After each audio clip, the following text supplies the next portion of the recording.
সায়েন্সের মতে ব্যক্তিকে দাফন করার 24 ঘন্টার মধ্যে তার দেহকে পোকামাকড় ঘিরে ফেলে এবং খেতে শুরু করে। তাতে দুর্গন্ধ ছড়িয়ে পড়ে।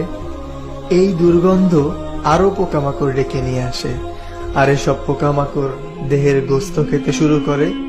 3 দিন পর নাক আর মুখের অবস্থা পাল্টে যায়। 6 দিনে হাতের নখ পড়ে যায়। 9 দিন পর মাথার চুল পড়া শুরু হয়ে যায়। মানুষের পেট ফুলে 17 দিন পর পেট ফেটে যায়। 7 দিনের মধ্যে শরীরের সমস্ত গোস্ত শেষ হয়ে যায়। 90 দিনের মধ্যে হাড্ডি আলাদা হয়ে যায়।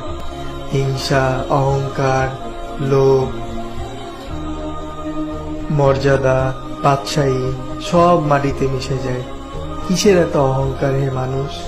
মাটি দিয়ে বানানো মানুষ একদিন মাটিতেই মিশে যাবে। তাই আমাদের হিংসা, বিদ্বেষ, অহংকার থেকে দূরে থাকা উচিত।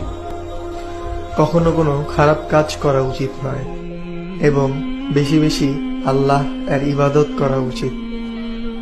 ভালো কাজ করা উচিত যাতে আমাদের কবরে যেন কঠিন কোনো আযাব না হয়, আমরা যেন সকালে জান্নাতবাসী হতে পারি।